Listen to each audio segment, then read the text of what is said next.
Well, good day, everyone, and welcome to another Live with Kevin, another, in this case, episode of the Remarkable Leadership Podcast. I'm so glad that you are here. Happy day after daylight savings time for some of you. And so you've had a whole day. So hopefully now you got yourself scheduled in, dialed in, and all of that. And I'm so glad that you're choosing to join us today. If you're with us live, I hope you will say hello in the chat. Whichever social platform you're in, you can say hello. Tell us where you're from. It's nice for me and my guests to know sort of where you're from, where people are at. And we're blessed to find that usually we have people from around the world, and certainly hope that you will let us know that. But I have another reason why I hope that you will say hello and start using your fingers in the comments of whatever channel you're in. And that is that I want to get you used to and being willing to type, because, for the next little while, you're going to have a chance to be a part of this conversation. I want you to imagine for a second that all of this virtual stuff didn't exist, and you were sitting at a table with my guest and I, and if we were at the table and the two of us were largely having the conversation, you wouldn't ignore your role. If you had a question, you would ask it. If you had a comment, you would share it. If you had an idea, you would offer it, right? And so why not do that in this setting as well? Because if you do, you'll get more enjoyment and value out of the conversation.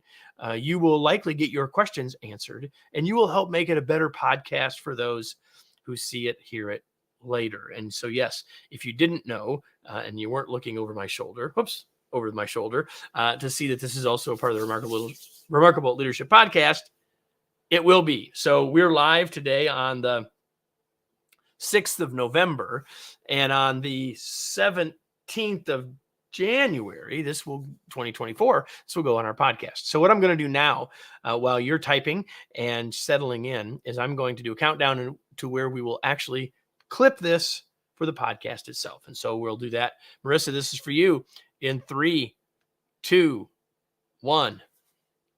Trust is a powerful force in our world, and trust is a powerful force at work as well. That's why it is to our advantage to understand how trust works. And what if you could learn more about it from an expert in trust research?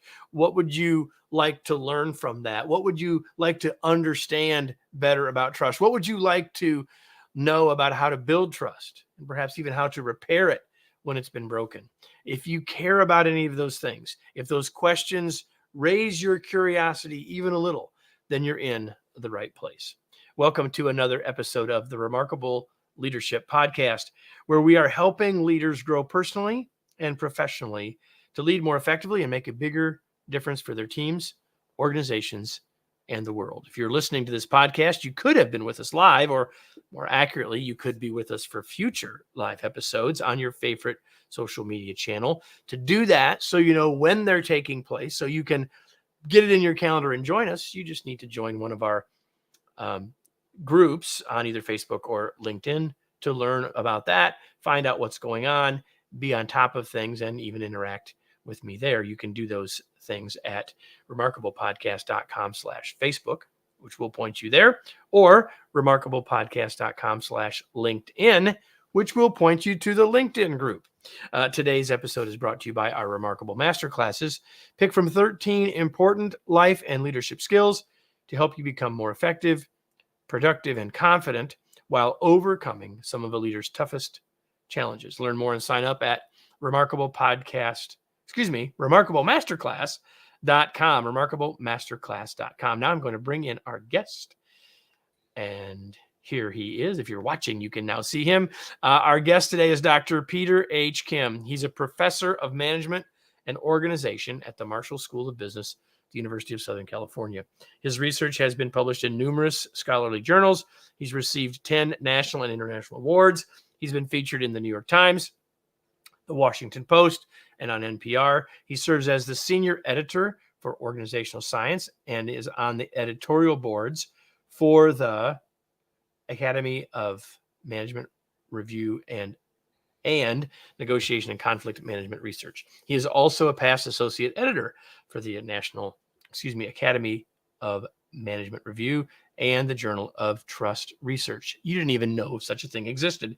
He's the past chair of the Academy of Management's Conflict Management Division, and he is to our point today, the author of a brand new, wonderful book, How Trust Works, the science of how relationships are built, broken, and repaired. And since this will go live on the 17th of January, and whether you're with us live doing this in November or whether you're with us in the podcast in the first couple of weeks, if you will reach out to me on LinkedIn and say, I'm interested in winning a copy of Peter's book, I'm going to give 2 copies of this book away. Not the one I read, but 2 other copies. This book will be given away about the 1st of February. So you just got to go on LinkedIn and say hello and tell me that you want to be entered in the drawing to win one of the books. And we will put you in that drawing. And I will let the people who are winners know, and we'll send out those books. Enough with all of that. Peter, welcome. Glad you're here. Thank you, Kevin. It's great to be here with you today. So let's see. We've got people here from Minneapolis, from Florida, and Orlando, also in Florida. But we also have people from Pakistan and from Michigan, far-flung folks joining us today. We're glad that you're all here. And if you've got a question or comment, please ask it. So, Peter, tell us a little bit about your journey. Like, most people who are listening probably didn't even know there was such a thing, really, as a trust researcher. And yet that's what you are. And so sort of what leads you to that, just a very short sense of your journey that leads you to this place and what leads you to writing this book.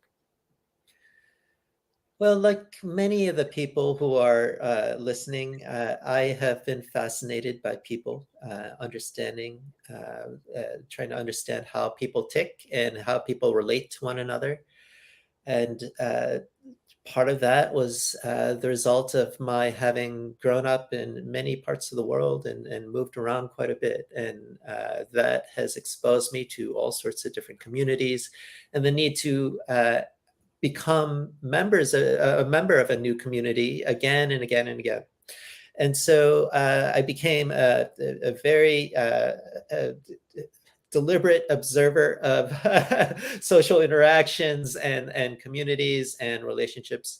And so that's what inspired my interest in how people perceive one another, how our identities are determined, how they're formed, how we misperceive one another, how we get these things wrong. And so that was the basis of my journey as I was starting my PhD in organizational behavior. That became a driving impetus for my work. And so you might put it under the category of impression management if you are, interested in the applied management side. Psychologists would refer to this as identity negotiation. How do we reconcile our different views about one another? But regardless of the label, that's the broad umbrella. And within that broad umbrella, the topic of trust is clearly an essential component. And I can tell you that when the advanced reader copy of this book showed up in my mail, I was immediately taken by the title, because trust is such an important thing, as I mentioned in the open, for all of us, and certainly for us as leaders, to have a better understanding of how it's created and what we need to do to build it and all of those things that, once I dove into the book enough to say, yeah, I want to have Peter on, I've been looking forward to our conversation. So we should probably start, though, with that word trust. It's a word we all use, and yet I think that you can help us from your unique perspective describe what you mean by it. Like, if we're going to have this conversation for the next 30 minutes or whatever about trust, how it works, why don't you start by telling us what it actually is? It's a great place to start because everyone thinks they know what it is, and yet we can easily talk past one another without a more rigorous definition of this concept. Social scientists refer to this concept as a willingness to make oneself vulnerable in situations involving risk based on positive beliefs about the other. And so that's a mouthful in terms of definition, but it underscores a few key things. One, there has to be risk. in that situation, right? So if you have encountered a situation where there's no potential downside, then there's no potential for trust. There's no need for trust. And in fact, a lot of times we operate in the world by trying to reduce risk rather than build trust, and by reducing the need to make ourselves vulnerable. The other element of this is that trust. I'm going to stop you right there. I think we could probably spend the whole conversation on that last statement. So say, not that we're going to, but I want you to say it again, because I know that when people are listening to a podcast, they're doing lots of things. So sometimes I need to sort of help them underline something important. And you just said it. Sometimes we spend our time trying to Manage our social relations by reducing risk rather than building trust. And this is a focus of many HR organizations, for example, right? So there are lots of attempts to implement policies and use guidelines in a way where we don't have to trust people because we'll just make it a rule. Exactly. And that may seem like a straightforward way to go, but the problem is that over time, with more and more rules, you essentially create an iron cage where people just don't have the ability to navigate these situations flexibly, to be as creative as they might be, and to really engage in one another in ways that the rules don't protect us from, right? And so what do you do when the rule is limited? And most rules are. That's where trust comes in. When you have trust, then you have a lot more flexibility. You have the opportunity to avoid that kind of bureaucratic nightmare that weighs so many large organizations down. So I'll admit that sometimes I mean, there's lots of reasons to like a book, right? And one of them is that it says stuff that you agree with, or that it validates your belief. Well, one of the things that you talk about early in the book validated my belief and what I've actually been teaching for a long time, but you put a lot more research around it. We'll get to research in a second. But I want you to talk about some of the misconceptions, because now I said, here's what trust is, but there are some misconceptions, and you talk about them pretty early in the book that I think are critical if we're going to figure out how to navigate all this better. Mm-hmm. Well, so the whole book is designed to challenge our misconceptions. Sure, for sure. But there are a couple, I think, that you talk about early that I think are especially sort of almost overarching, right? Sure. So one that I bring up early in the book is the idea that trust starts at zero and only builds gradually over time as we get to know one another. And this is based on the premise that has been dominant in not only our popular thinking, but also in the scientific literature. And so there's been a strong emphasis on this idea that people are opportunistic, that they will try to get away with whatever they can if you give them any opportunity. And so then the natural default is, how do we protect ourselves from that, right? By building in these regulations and laws and contracts as a way of diffusing those tendencies. And it turns out that, first of all, we don't trust at levels of zero at the beginning of a relationship. The evidence indicates that our initial trust is actually surprisingly high in many situations. And that's for a variety of reasons. Many societies have laws, rules, and norms that provide a basis for trust. They call it institutional trust. You believe in society. It's been organized in a way where it generally makes more sense to cooperate rather than take advantage of people. If you steal, if you break into a shop and do all these things, well, it's not going to be in your best interest. So to the extent that societies have that infrastructure, that lays one foundation. Another foundation is that many of us have an inclination to trust based on our dispositions. So this disposition to trust is, it varies amongst people, but what it does is increase the baseline level of trust across the average person to it brings it above zero. And it turns out that this is a beneficial disposition. So the evidence indicates that people who are more trusting tend to be better off. They're happier. They are sought out as a relationship partner by both trusting and non-trusting others. And it enables all sorts of constructive actions. So that belief that people are trustworthy in general can be a very positive force.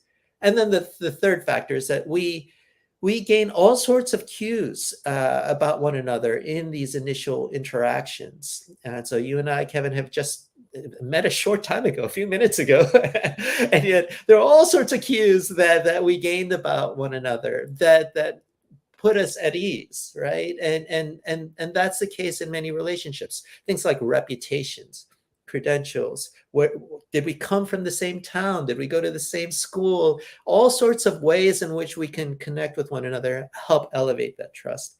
Yeah, and the interesting thing about this is, you listen to podcasts in preparation. You know that I've read the largest percentage of the book, and so there's that.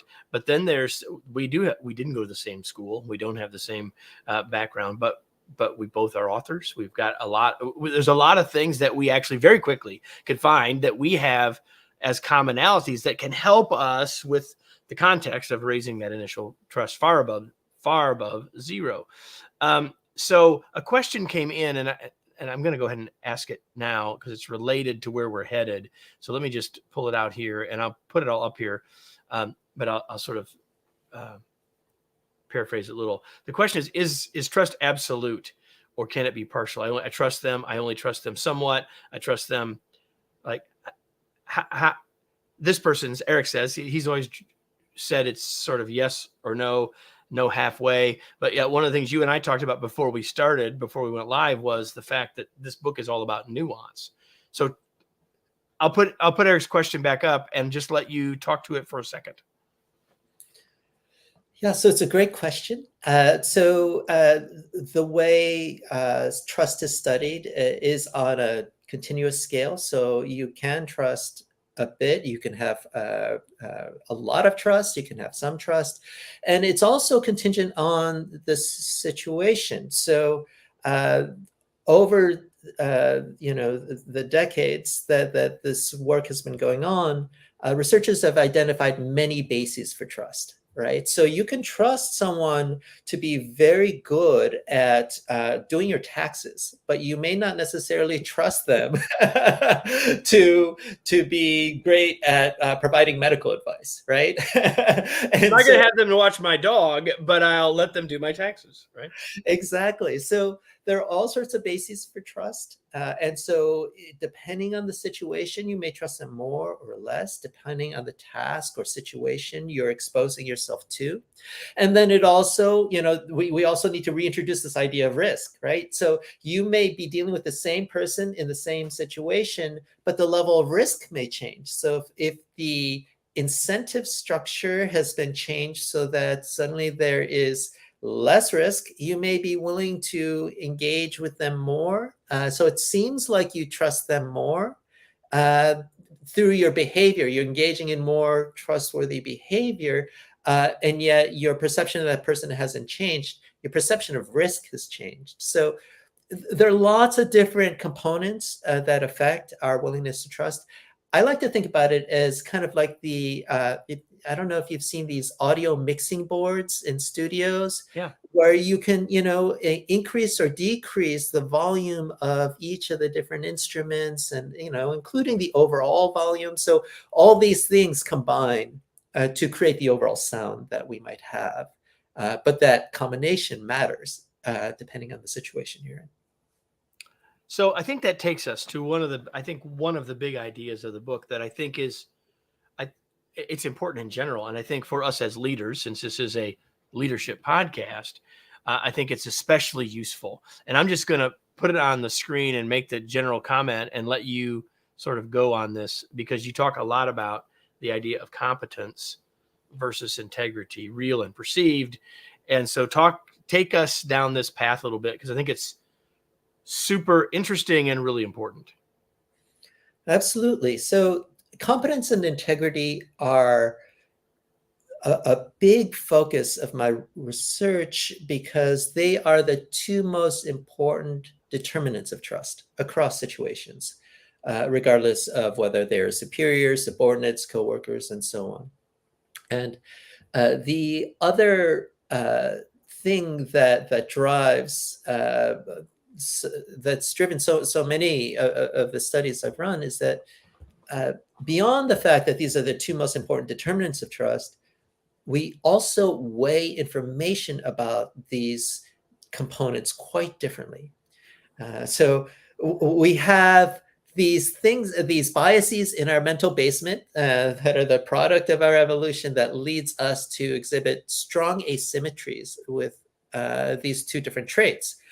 So for matters of competence, for example, we weigh positive information about competence much more heavily than negative information about competence.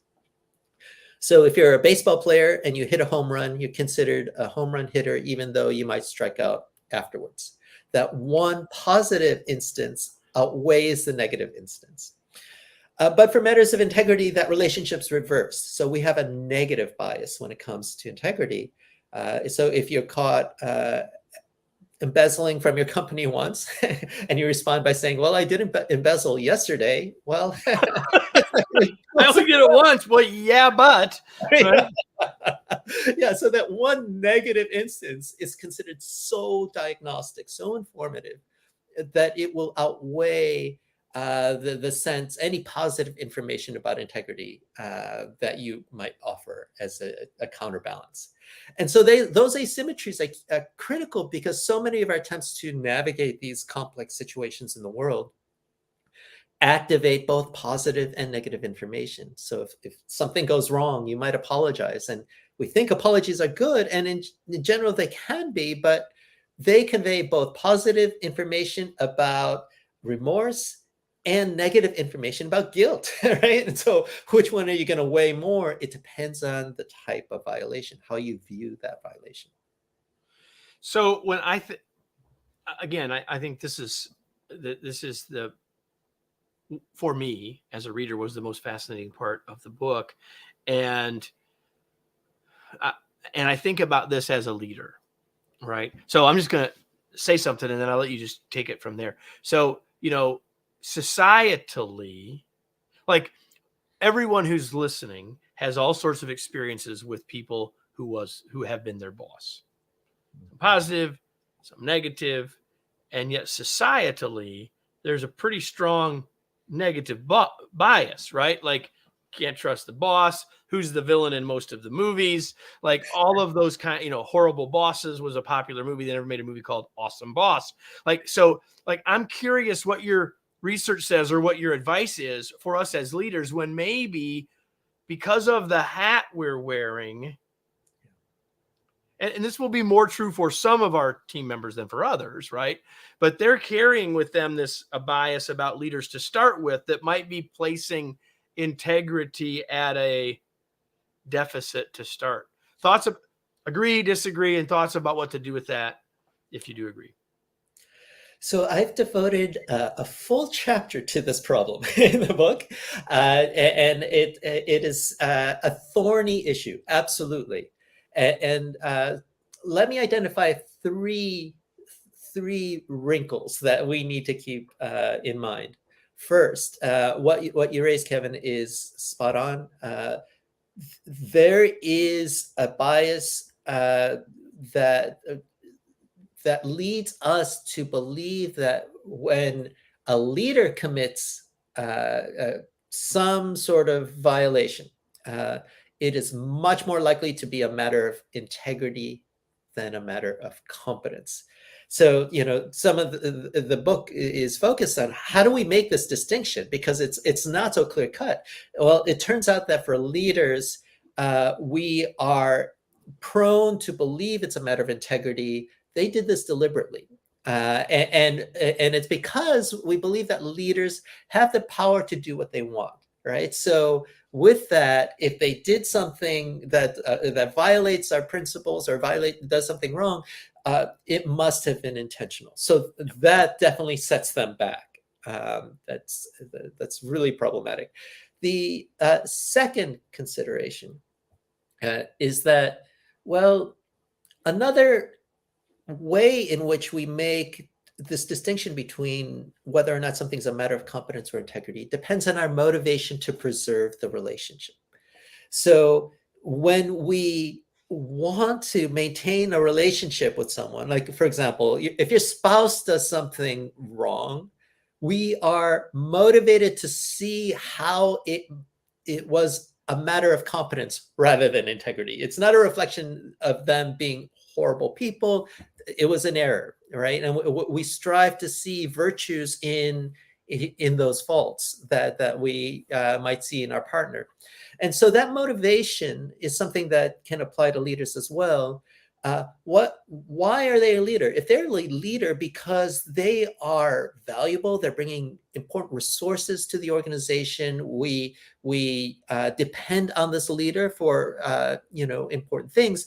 Then suddenly we have a motivation to reconsider. Maybe it's not such a clear-cut matter of integrity. Maybe there are things that I'm not seeing that really speak to this being a matter of competence. So depending on the motivation, we may shift one way or the other. If someone's a leader and a bad leader, an unliked leader, that just exacerbates the problem, right? Absolutely. That would not be anybody that's here, Peter, Exactly. because this is probably hopefully is a little bit of a self-selected audience here of people that are trying to be more effective, working at it and all that. But that's a really important point. And oh, by the way, even if you're pretty effective and pretty well liked by much of your team, teams don't make these decisions. Individuals make these distinctions that you're talking about, right? So yeah, generally, on average, you might be doing okay, but you might have someone who really is thinking this and calculating this, if you will, in the way that Peter's talking about. So it's still extremely problematic. Yeah, so there's heterogeneity in the audience. And so some might want to see this as an honest mistake, and others might want to attribute this to you lacking integrity. And that is very hard to overcome. And so, but the good news is for those that are in the audience that, those who are striving to cultivate good relationships with others in the organization, if there's in positions of power, if they're in that leadership position because they are a valued member, that will help buffer this initial problem to some degree. And then the third issue is that it turns out that, let's take apologies, for example, attempts to show remorse. Let's say you screwed up and you want to convey that you're going to fix this moving forward. It turns out that another hurdle leaders face is that we see those expressions of remorse as less authentic when they're conveyed by a leader than by someone who's they're just saying what they've got to say. That's right. And in fact, they are in a position of leader because they are good at managing their emotions. So they must be expressing those emotions strategically. But this is an interesting thing. I mean, you spend some time in the book talking about effective apologies, and I don't think any of us listening could think about this for a second. I'm going to let you just sort of talk about effective apologies for a sec, but I want you all to think about this from the context of, if you listen to the news or to the sporting news, when an athlete or a coach messes something up, either in the game, in the sport or outside of the sport, and then there are apologies, or politicians or business leaders making apologies, to your point. And then people will start to say, people will start to dissect those apologies to determine how they think, how effective they were in effect. And I think what you can give us is a little bit of a way to be more effective in our apologies if it's genuine, but also to help understand that conversation that happens in the world when people hear one, because not everyone sees them the same way. So talk about that for a second, if you would. Absolutely. So there has been research on what makes an apology more effective, and so there are a variety of components that researchers have identified. An offer of repair, an expression of remorse, a request for forgiveness, and so on. And what they found is that the more of these components that are included, the more effective an apology can be overall. So that's a pretty intuitive idea. But that work does not emphasize enough is that it is the context in which the apology is conveyed. That context is as if not more important than the way the apology is constructed. And that gets to the initial distinction that we're talking about, whether it's considered a matter of competence or integrity. If you convey an apology for what's considered a matter of competence, then the apology can be very effective because we weigh the positive signals of that apology more heavily than the negative confirmation of guilt. But if it's considered a matter of integrity, even the most effective apology in terms of tapping into all the components will do very little good because people will focus on how the apology confirms guilt, and they will discount any signals that this will be corrected in the future. And that's a battlefield that is actively engaged in most of these social scandals that occur in the news, but that people pay inadequate attention to. Or they might just try to say, "Oh, it was a mistake," and just leave it there. But whether or not this violation is viewed as a mistake or an intentional transgression meant to get away with something, that is a very serious arena for debate where different people will have very different views based on their inclinations, their past experiences, you name it. Yeah, I think that's exactly right. So you and we could have a really long conversation because there's a lot of fascinating and useful stuff in your research and in the book. But given that it is the Remarkable Leadership Podcast, I want to ask a couple of more things, more specific for leaders before we sort of close out. And the first of those is, what can you tell us, or what does the research tell us that might be useful when we think about building trust across a team or across an organization, right? We've been talking about this, at least mostly we've been thinking about this through the lens of how I trust you and vice versa. But how does this play out? And what do we as leaders need to know and think about when we think about this in terms of team or organizational trust?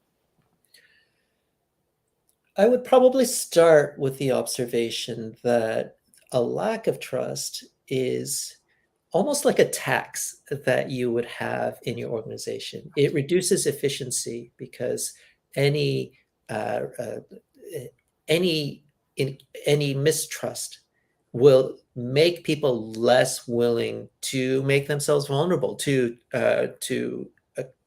invest in that team, invest in that organization, and that's a problem. The other thing I would note is that, this goes back to the very start of our conversation, this idea that some people have a predisposition to trust.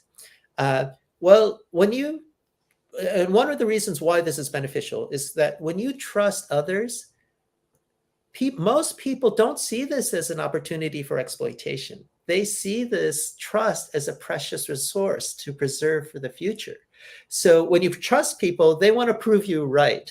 And so as a leader, the first step is to create the conditions where people feel trusted, and so that they can actually prove you right. And so that can create this kind of virtuous cycle that can be. The upward, I call it an upward cycle.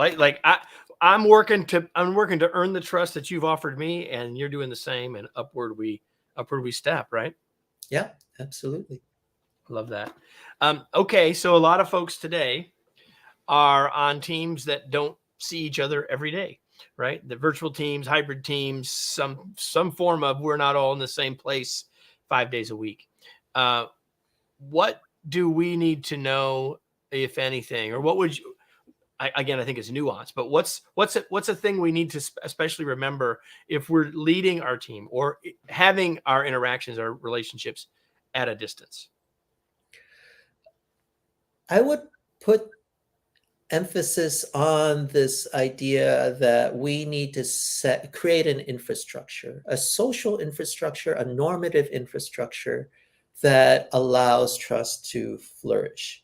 And so a lot of the things that can happen in many organizations is a misunderstanding. There's a miscommunication that happens because people sort of don't have the same expectations for what should happen moving forward.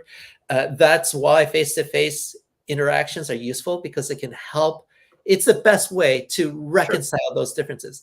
Well, long distance work, that makes it a bit more of a challenge, but you can still work at that. And maybe it just tells us that we need to work harder to establish these expectations, so that the expectations, the incentives, and so on, so that everyone's on the same page. And to the extent that you've done that, I have no real concern about long distance work being any more problematic.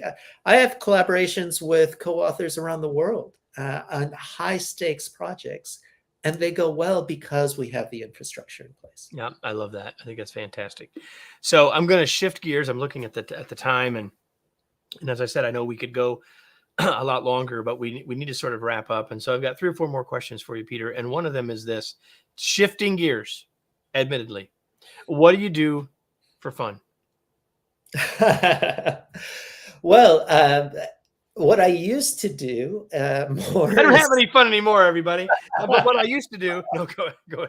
But I just moved so to a new location. So I used to enjoy cycling quite a bit, and so I'm in a new area, and I'm trying to figure out where and how to enjoy that hobby more here. So I like to stay active. I'm doing more walking and exploring my neighborhood now. But that is the best. That's what I enjoy the most about traveling. My wife and I will just start walking and exploring how people live in these different regions of the world. Perfect. And the only thing you knew I was going to ask you, what are you reading, or what's something you've read recently? So one book that I've enjoyed quite a bit was called The Moral Animal by Robert Wright. It is by an evolutionary psychologist, and it really gets to this question of what is morality. There are different books that tap into this question, but they take it from this evolutionary perspective. And what they really underscore, what the book really underscores, is this idea that morality is what we do against our biology, right? When we make the choice to do what isn't necessarily so easy. So it was a fascinating read from that perspective. The Moral Animal. And of course, the book that you want all of us to read is this one: How Trust Works, the Science of How Relationships Are Built, Broken, and Repaired.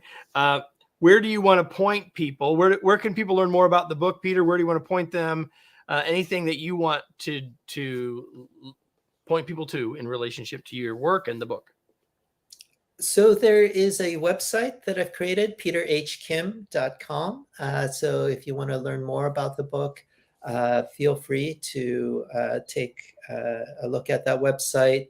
It includes not only places to order the book, but also the various interviews I've done about it up to this point. Love that. peterhkim.com, where you can learn more about Peter's work, the research, the book, and more. And so before we go, now everyone, the question that I will ask you, and it's a question I ask you every episode, and it's simply this: now what? What action will you take as a result of the last, in this case, 39 minutes? Like, what will you take from this? What insights do you take that you will act on? Because if all we were today was sort of, that was interesting, or this was entertaining, while that's useful, it's not nearly as useful as you putting something into practice. And so whatever that might be for you. Maybe it's that idea of thinking about how do I think about others that I interact with, and am I viewing their mistakes as mistakes of competence or of integrity? Maybe it's that. Maybe it's this idea of thinking about the fact that trust doesn't really start at zero, and what does that mean for me as a leader or as a human? Maybe it's thinking about how you do give apologies a little differently. I don't know what it is for you. The point is that if you take action on what you got today, you get far more from it than if you just consume the content. Peter, thank you so much for being here. It was a pleasure to have you. I've been looking forward to it. I'm glad we had the chance to have this conversation. Well, thank you for having me on. Likewise, I really enjoyed the conversation. And everybody, if you enjoyed this one, you ought to come back next week, because we'll be back again next week. And if you've been here before, then why don't you invite someone else? Wherever you're watching, we will continue to have episodes.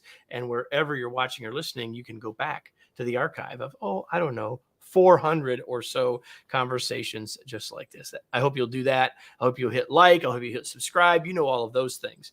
But most of all, I hope you'll be back next week for another episode of the Remarkable Leadership Podcast.